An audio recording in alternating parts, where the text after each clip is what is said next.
Hey everyone, you're listening to Party Time, My Golf Story with Kevin Walsh and whatever special guest he has today. You can check me out on episode 9 of the podcast. Today I'm wearing Grayson clothes while I'm out practicing because I believe in look good, play good.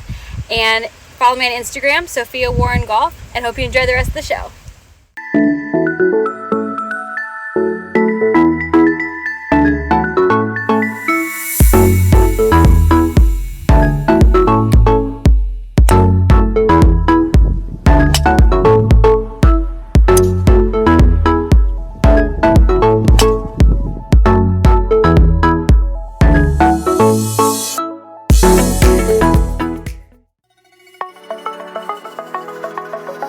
It's Party Time, My Golf Story, brought to you by Party Drinks.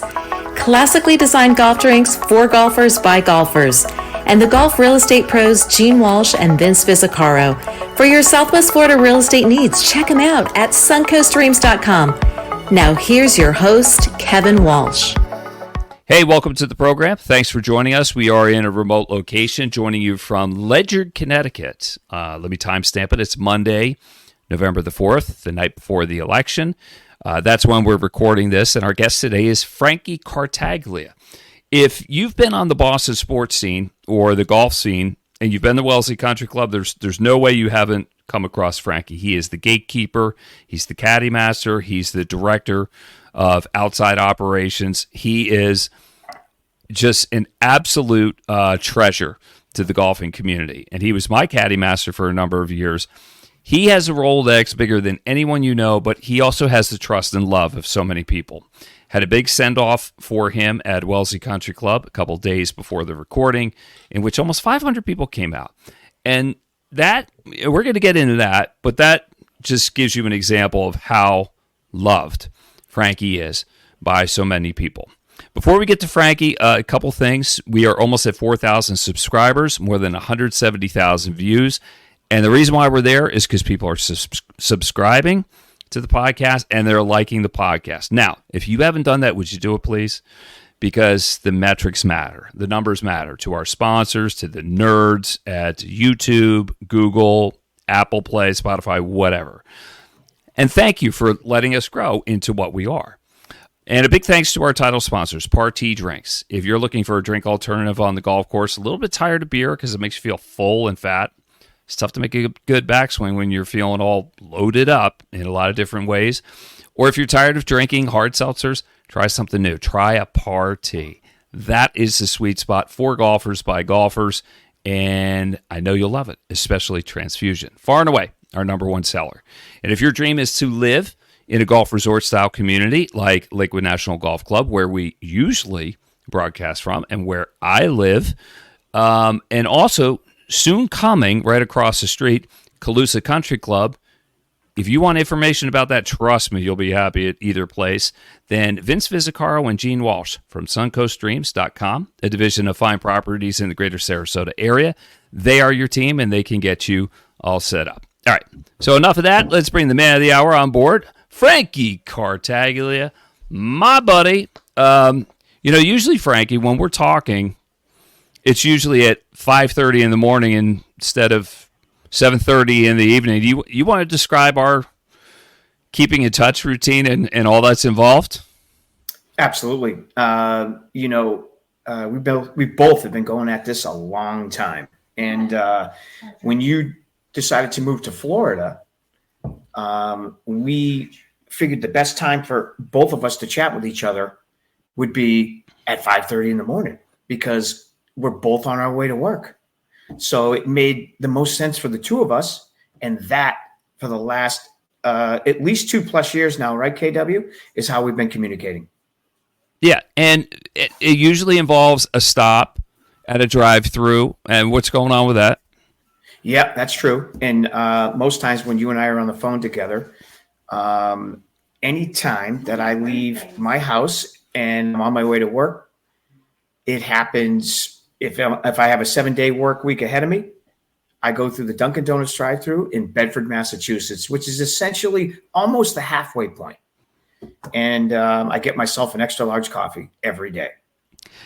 nobody loves Duncan more than you. I mean, you should be a walking advertisement. I remember when Rob Gronkowski worked the drive-through at Duncan just by Foxborough Gillette Stadium, and it was. I mean, you should do that. I mean, you could probably sell an air conditioner to an Eskimo, and really, it's not just product. You're selling yourself, okay? And I know, but that's a gift that you have, it's a performance, like, because everybody that comes to play golf at Wellesley Country Club, you're the first person they see, and you got to set the stage for what's going to make their day. How do you do it when you see somebody coming down?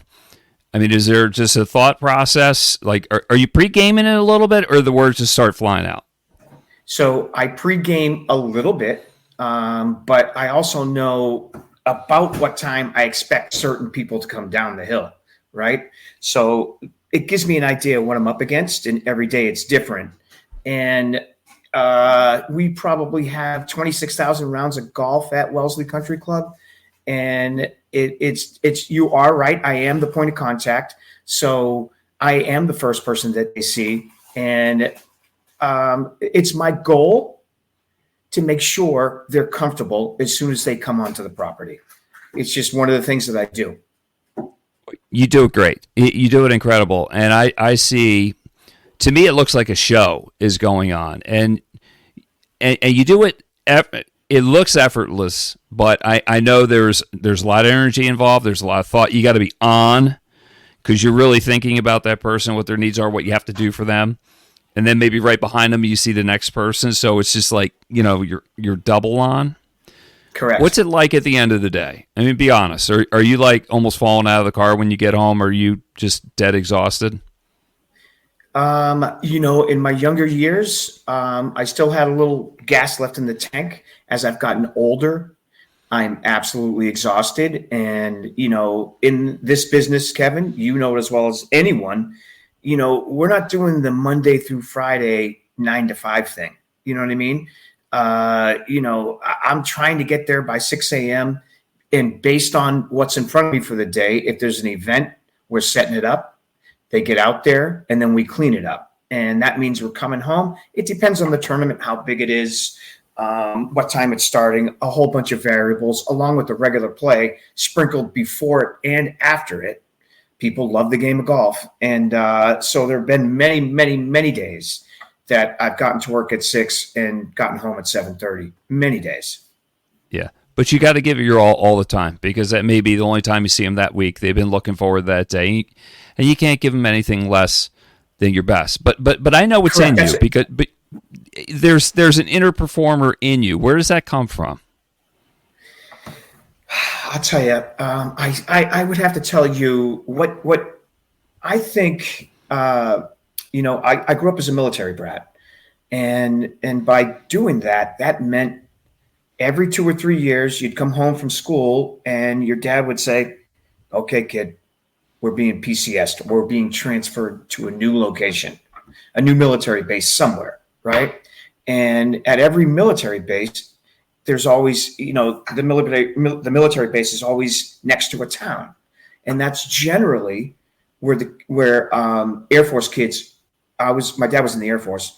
That's where we went. So we would enroll in that school, and you have to have the ability to do two things: talk your way out of things, or if you happen to be gifted athletically, that was a huge help, no question about it. But you were both. You were a good athlete, so that helped. But like the talking that I see, because it just seems like it's a never-ending conversation for you all day, like yes. in your day. But you've been prepping for that all your life. I think that's essentially what you're saying, right? I have, and if there's a lady member in front of me at 8 o'clock in the morning, or a male member in front of me at 4 o'clock in the afternoon, I'm going to treat both of them differently, but I'm going to give them the same energy. And you got the energy in spades. So that's why I know you're exhausted when you get home, because you only have so much to give. And then once, when I'm done with a day, I leave it all out there, and I'm about falling out of my truck when I get home. I'm so tired. And you have the long drive too. So as much as you're unwinding from that and everything. You're actually just it's a slow descent where you're just like, and then you get home and you're like, I'm done. I got nothing. The dog wants to play with me. Our kids are grown now, but you know that feeling. It's like there's nothing left to give. I gave it all. Exactly. What do you want? Exactly. Yep. Well, the members gave you a real nice send off just a couple days ago. Tell me about that. Are you still riding the high from that buzz? Did you cry? Be honest. I really am. It was last Wednesday night, and I had known about this for over a month, and members had to sign up to go to this event, and the staff can just show up. And so I really didn't know how many people were going to be there totally. And it was in the Wellesley Country Club ballroom, and when I got there, one of the staff members said, Frankie, there's 500 people here. And I was completely blown away and overwhelmed. I really, truly was. But they roasted you. Some people took shots at you. Who took the best shot? So there were 6 speakers. The president of the club spoke, and she was very nice. The general manager of the club spoke. Colin McGuire from the Ouimet Foundation, he spoke. They were nice enough to present me with the plaque. It was really nice. And Michael O'Connell, one of the members, he also gave a speech, and he did a really good job roasting me. And at one point, I would say it's within the last 7 to 10 years, in the off season, I worked at Mike O'Connell's liquor stores. I think his family, they may own 4 or 5. And I worked at one of them for 3 or 4 winters. And he, in his speech, said that in his 40 years of owning the stores, the bottom 2 shelves had never been cleaner. That's a little zinger on my height. I'm only 5'5". Oh, that's low hanging fruit. He went there. He did. They laughed. Sometimes you have to do that because it's a guaranteed laugh, right? As long as everybody gets Absolutely. it. I mean, Yep. it'd be like me making fun of your hair right now. Yeah, exactly. But hey, man, do you remember when we first met? It was 2010.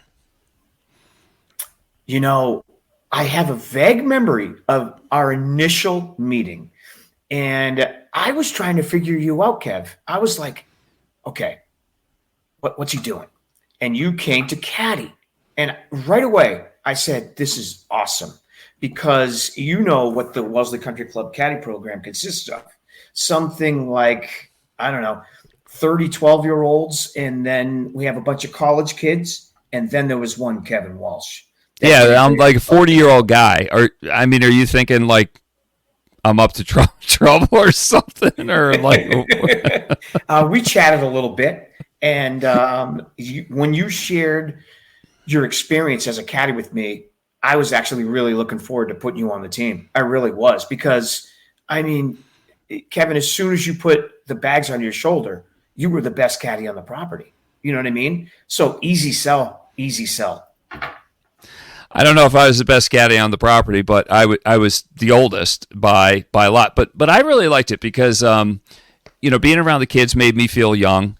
And because I had children about the age of the boys that I was caddying with, so I could kind of get like a little what's being talked about, what's cool or being uncool. Got a lot of material I could take back and talk about over dinner, because just about everybody went to Wellesley High School, as my children did. And so that was good. And you know what? They didn't treat me like an old man. I mean, they would send zingers right at me too, and barbs at me. And it was fantastic. And great. I just gave, but isn't that great though? Like when you have an atmosphere like that, where you can have like the adolescents around the adults in a safe environment, a trusting environment, and it's just like, okay, this is where you younger men, you're going to be at this stage sometime in life, so you may hear conversations that are a little bit different than the ones you hear at home, you're going to see men acting as men, truly are as themselves. I mean, what's better than that? It was the perfect way to go about running the WCC Caddy program. It really was. Everybody knew everybody. You guys had your regular routine. You'd come down the hill. You'd sign in. You'd grab your caddy bib. You'd grab your towel. And then I would start the members playing golf at 7 a.m. And based on the tee sheet, I would make I'd pair the caddy up with hopefully the right two guys. And off you went. Oh, hey, look who it is. It's did you sneak in on me again? I snuck in, Kevin. Yes. You didn't see me. Well, here you are, and I'm glad you're here. It's been a while since you've been here, about a month or so, and a lot has happened. How's the market doing? The market's doing great. It's picking up. We had a Hurricane Milton, and we're recovering, cleaning up. The good news is that we're not in a flood zone. We didn't have as much damage and devastation as the coast did, but we're grateful to be here and to be working again. It's a good time to buy. It's a good time to sell. And people are coming a little bit early. We usually don't talk about the season until December, but it seems like some people are getting ahead of the game. They are.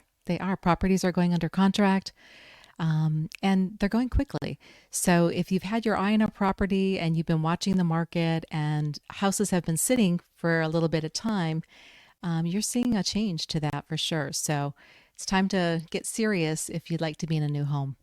We're hearing a lot of talk about the place across the street, Ouimet Country Club, which is going to have 18 holes and then an additional 12 holes and a lot of homes. What do you know about that? Yes, there's going to be 1,900 properties. 1,500 of the properties will be deeded golf, and then 500 social is what we're being told.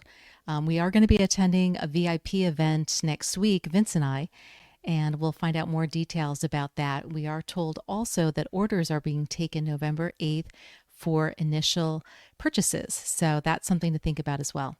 And you can help at Ouimet Country Club as well as Lakewood National. Yes, and I think that Calusa is going to give us a really nice bump here at Lakewood National.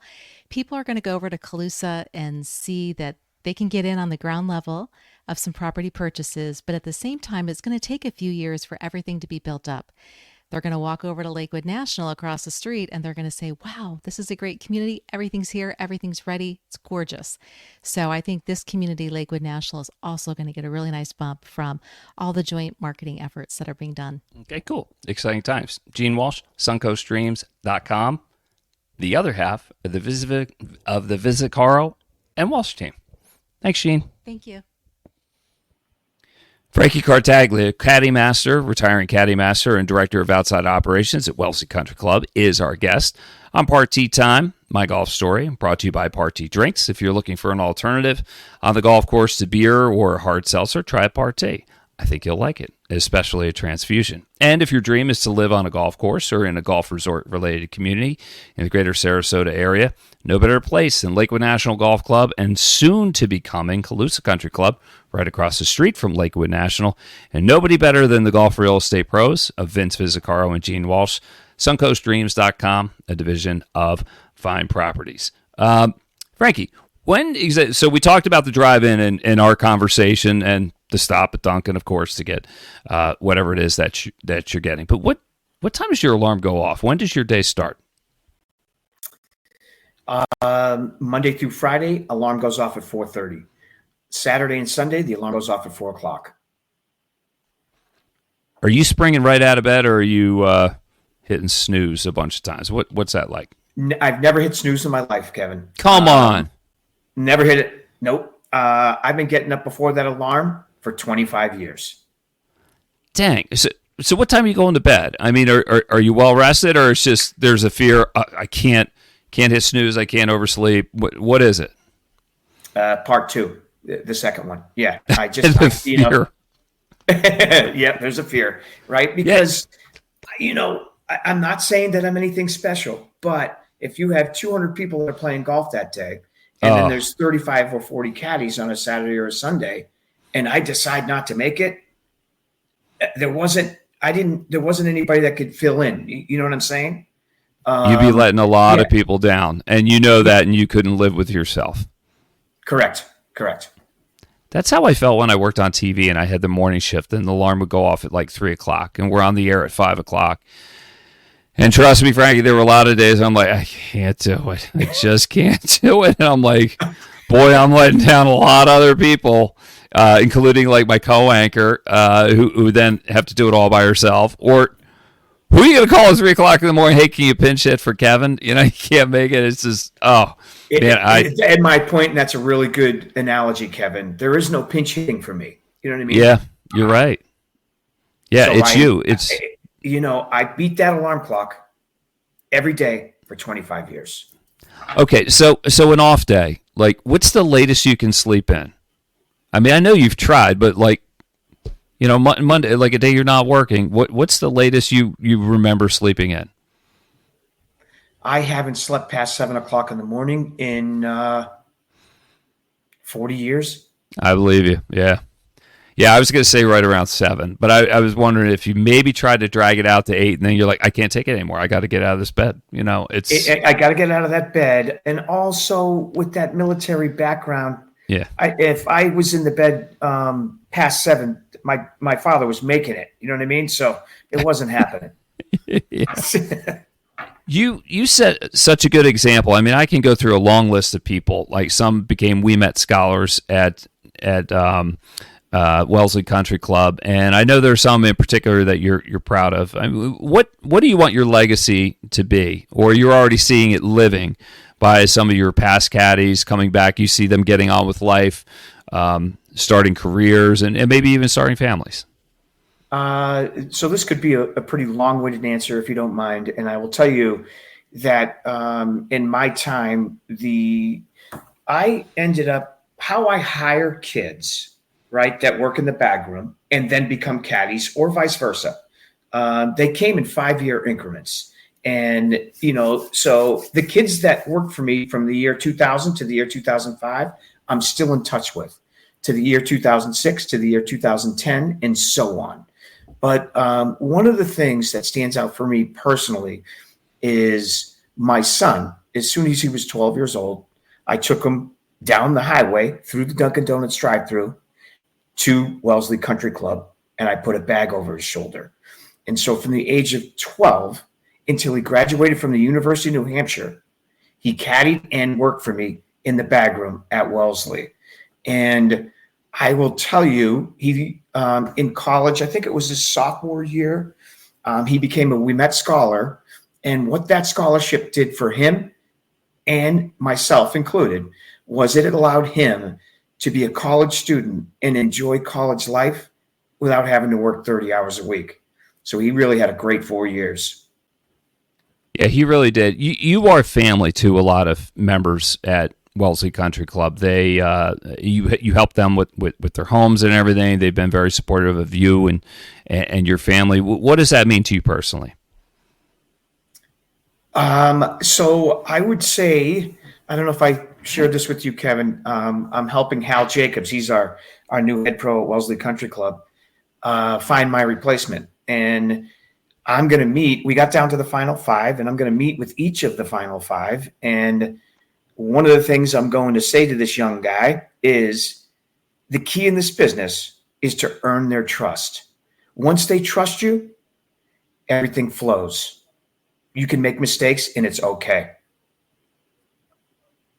But get their trust, and then they'll love you, and then you're just on a whole different level of Correct. Performing, and then it's just like everybody's happy to see everybody. Help me. I look at you as a reference for, like, if I were going to another club, or I'm a member at a club, how can I be a better member or a guest at a club? So when I'm coming down, and whoever's going to be my first point of contact, that I can make it easy on them, but at the same time, I can still kind of get what I want out of the day. So the question is, if you were coming to play Wellesley as a guest, how would you go about your business? Yeah, like what could I do to just put myself in a good light where I'm going to get the good service, but you're going to know I'm a good guy, and I'm going to be easy to taken care of. Or it could be any club. I mean, because I look at you as like, I mean, I could call you and say, hey, Frankie, I'm going to play Essex Country Club. What do I need to know? what should I bring? How much money should I pack for tipping? Who am I taking care of? It's kind of that sort of question. You follow? Sure. I do follow. Sure. Obviously everyone's different, right? And in our business, people are very generous, but you have to go about your day. Any money that you make, I consider it found money. So if you go into work and you didn't have a good day or 2 or 3, it's okay. If the key is to meet the people, and the reason for that is they'll be coming around the corner again. Might be a month later, might be 2 months later. I see a lot of the same guests, just invited by different members. You know what I mean? So I have relationships with them as well.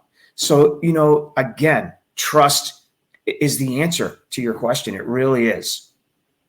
I think also one thing I noticed about you is how you talked about talking, being a good talker. But I think to be a good talker and to help people out is to be a good listener. All right. And I'd see you like, but really listening. Right. So that's something you were attentive to as well. Yes. It's probably the most important part of the job. Again, on average, 150 to 175 players a day. And each of those players have to be treated differently if they're members. So I know all their idiosyncrasies. I know that if Mr. Joseph is coming down the hill, he wants his bag on the driver's side only.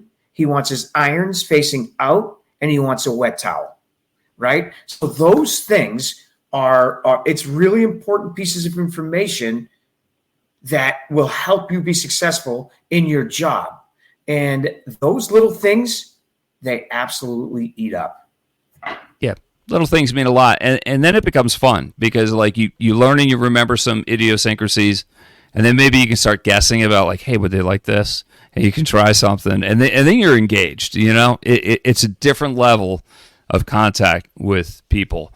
Absolutely. So a job like yours that involves a lot of long hours, a big commitment, probably involves a very supportive wife. Tell me, I've never met your wife. I can't believe I haven't. But I love a good love story, Frankie. I love a good love story. So how'd you meet and how'd you close the deal? You really want to know how we met? Yeah, come on. All right, my friend. I will tell you this. So in my day, we had typing class. And I walk out of the typing class and I take a right down the hall. And I'm a senior, so I'm the big man on campus, and I see this absolutely beautiful girl walking towards me. So I come to a stop and I'm just looking at her, and she smiles and she doesn't say anything. She walks past me. There were no cell phones in those days. We communicated in person, and one of my friends found out about that interaction. I have no idea how. But he's like, hey, she really wants to meet you. That was 44 years ago. I met my wife. And we have been together ever since. She was a sophomore. I was a senior. I went to college. She finished up high school. She went to college. We lived together. I think I was 20 or 21. We got married. She was 23 and a half or so. I was 26, something like that. And we've been married for 32 years. And you talk about a supportive wife. So I worked at MIT for 15 years. I had a regular 9-to-5 job. I come home one day. How was that? I would say great company, great people, great benefits. I got up from my desk 10 years into my job, and I said to myself, what am I doing? This is not me. I'm not a sit behind desk type of guy. I'm a people person. So at that time, I had a very good friend of mine that was an assistant pro at Ouimet Country Club, right down the street from MIT Lincoln Labs. And he had asked me if I would ever be interested in working part-time there. And I was like, sure, I love the game of golf. Why not? So I was hired at Belmont. They put me on the driving range the first year. And then I worked, I was only part-time because I was still working full-time at MIT. Mm-hmm. And I'll fast forward just a touch. I came home one day and I had met the then head pro at Belmont underneath John Fields, the director of golf, and his name was Jeff Phillips. And he asked me, he got the head pro job at Wellesley Country Club, and he'd reached out to me and asked if I would ever be interested in getting into the golf business full time. I went up and interviewed with him in late 1999, and I've been there ever since. Wow. So that's great. Where does golf come into your life in the beginning as a child? All right. So we keep talking about your professional life, but when did the discovery or the introduction come in? I would say, believe it or not, K-Dub, I was more of a basketball player for somehow, some way. That's what I was into. I loved it. But I took the game of golf up probably 19 or 20 years old, and I instantly fell in love with the game. It didn't matter if I hit 7 good shots or 4 good shots. I was like, I can't wait to do it again because I did it right 7 times. And I was athletic, so I used my hands. I was not a mechanical at all. I was more of a feel guy, and I'd get my way around the golf course. And that's how I learned to play, right around 19 or 20 years old. Basically, I had a baseball swing that transitioned into a golf swing. Yeah, that's kind of what your swing looks like. Big open stance until you got your knee fixed, then I think you squared it up a little bit. Oh, absolutely. After that time, because you could. You weren't like bracing for like this breakaway kind of swing. What's the lowest round of golf you ever shot, and what are your memories of it? It was Mother's Day on a Sunday afternoon. Myself and 2 of the assistants at Wellesley, we snuck over and played Woodland, and I believe it was a 74, and it's the greatest round I've ever had. And obviously, we all remember our lowest round, and that was on Mother's Day of all days. That's cool. Now, did you know you were into uncharted waters? Were you nervous about it, or were you oblivious to the fact, and then you added it up? Take me there. I always paid attention to my score. I'm one of those guys. Yep. So I was plodding along, and at the turn, I was like, I'm hitting the ball really well, and I always try to stay below 40 for the turn, for the 9. You know what I mean? And I can't remember what I had for that 9-hole score, but I knew I was playing really well, and continued playing well. And I'm more of a K-Tubbs, I'm more of a guy. I'll find a way to get it in the hole. It's not going to be pretty, but I'll get it in the hole. And when I was you're 18, scrappy. You're scrappy. You're a grinder. But were you getting? That's what I am. Yeah. Were you getting nervous at the end, just trying to get that plane on the ground, get that round in there? I was good until my good friend Mike Bowers mentioned it on 18. He said to me, Frankie, you're having a hell of a round. Par this hole. And, I felt it. And I don't know if you ever played Woodland, the 18th hole. Oh, yeah. You got out of bounds left. Green's a little tricky. Can't miss it left or long. Correct. You cannot miss it left or long. And my miss was left in those days. And, I hit 2 good shots. I 2-putted on that tricky green. That green is really severe back to front. And I tapped in for a 4 and shot 74. That's great. You must have just been so high on life after it. Just a nice natural buzz, like, oh God, this is so good. Well, it's like I tell every member, I was on cloud 9. I was like, I can do this for the rest of my life. Anytime I want, I can shoot that number. Within 3 days, I think I shot 90. You know what I mean? And oh, I know. You know the game, right? It humbles you so incredibly well. Tell me something. Do you think if Would we be a better society? Would we be a better America if more people played more golf? Oh my God, 100%, absolutely. I think how people go about their business on a golf course is how they go about their lives. To be honest with you, I think it's a reflection of their daily life. I really, truly believe that. Reveals character, doesn't it? Oh, that's the understatement of the day, K-Dub.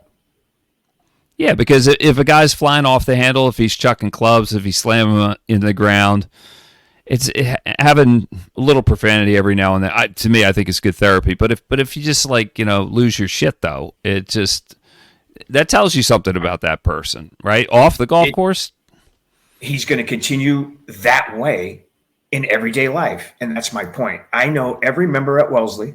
I know how they play the game of golf. I know when they come off the golf course, how they handle themselves. And that, to me, is how they handle themselves when they leave the property. Yes. Yeah. It reveals character. And I know people that believe in that deeply, and I'm with them. Golf to you, what does it mean to you? Can you fathom life without golf? How important is it? How much of a central part of your life is golf? As I've gotten older and many more surgeries, and my true love was basketball, and and then I fell in love with the game of golf. It is, I honestly, Kevin, I don't have. This is what I love. If you put me in a golf, put it this way, I have to give you this analogy. I remember, again, I shared with you, I worked at MIT for 15 years. When I drove to that job and I pulled into the parking lot there, I was like, okay, it's time to go into the concrete jungle. Every day for 25 years, I take a right off of Wellesley Avenue and I pull in to the most beautiful office anyone could ever ask for. Every day. I was always in good spirits. Simply the beauty of the golf course. Everybody, I've yet to meet a person that has come down the hill before the start of the round of golf, and they're unhappy about it. I know. You just have such a head start in life when you're involved in golf, because where else would everybody rather be? They've been thinking about that. They've had that day circled for the week, if not longer, so they're in a good mood naturally. You just keep them where they are, right? That's Absolutely. It. I couldn't agree more, Kevin. I could not agree more. I remember in the younger days, myself and my buddies would sign up to play a public golf course, and we had to wait for the weekend, and we could not wait. We all went about our daily, whatever we were doing for work then, and we communicated every day leading up to that round of golf. Talking trash, making predictions. Correct. All the above. Yes. Perfect. Hey, man, what's next for you? When are you going to get your ass down here to Florida? Well, actually, I'm not in Florida right now. I'm in Connecticut, but you know what I mean. When you coming down? It's so you and I have chatted about this at length, and I told you I'm with you. And my wife's on board, and I'm going to do a little transition this March. I'm going to go check some things out. I think I chatted with you about that. And long term, I should be in Florida. And my guess is within 5 years. I know you don't want to hear that, Kevin, but it's going to take me that long. Nah, come on. Make it 5 days. Come on. We need you down here. We need you in Florida. Get down here. But we love you enough that we'll be patient and we'll wait. Hey, Frankie, thanks for coming on. Thanks for being my friend. Thanks for being a good sport, and thanks for being a friend of golf, because in the end, I think that's all we're trying to be, right? Am I missing something there? You're not, Kevin. And you say thanks for being your friend. I thank you for you being mine, man. You're a great guy, so incredibly talented. I have to share that to the 4,000 subscribers. You're one heck of a guy, and such a talented guy. Boring swing though, right down Main Street all day long. Knock it on the green, 2-putt 4. I mean, you got to make it a little more exciting. Step over to my side. No. Okay, listen. Okay, that's where you're wrong. Boring golf is sexy, baby.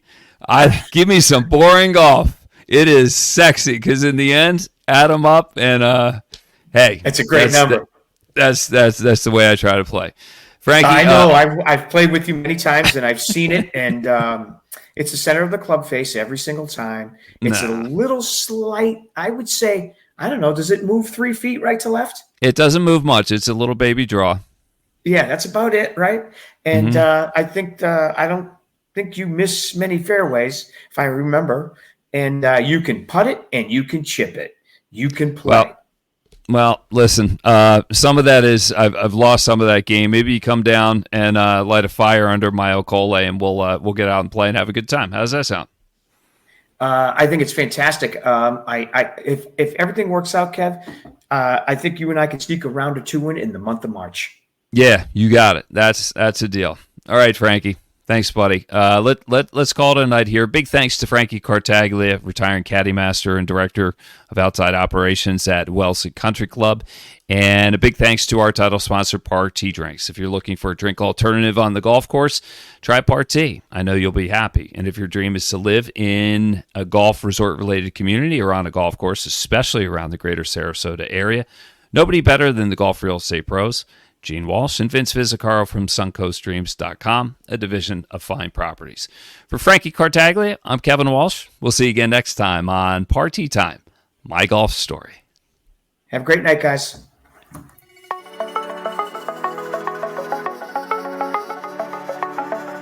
You've been listening to It's Party Time, My Golf Story, brought to you by Party Drinks. Classically designed golf drinks for golfers by golfers, and the Golf Real Estate Pros Gene Walsh and Vince Visicaro. For your Southwest Florida real estate needs, check them out at suncoastdreams.com or call 941-220-4000.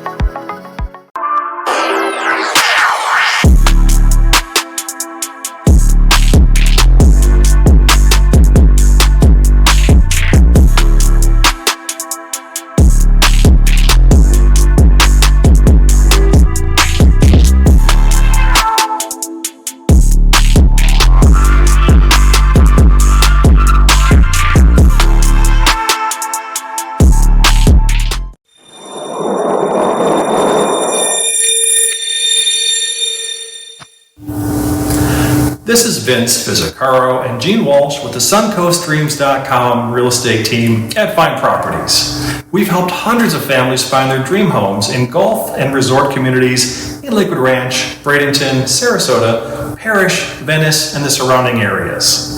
Let us be your guides to finding your dream home here as well. Learn more at suncoastdreams.com or call us at 941-220-4000.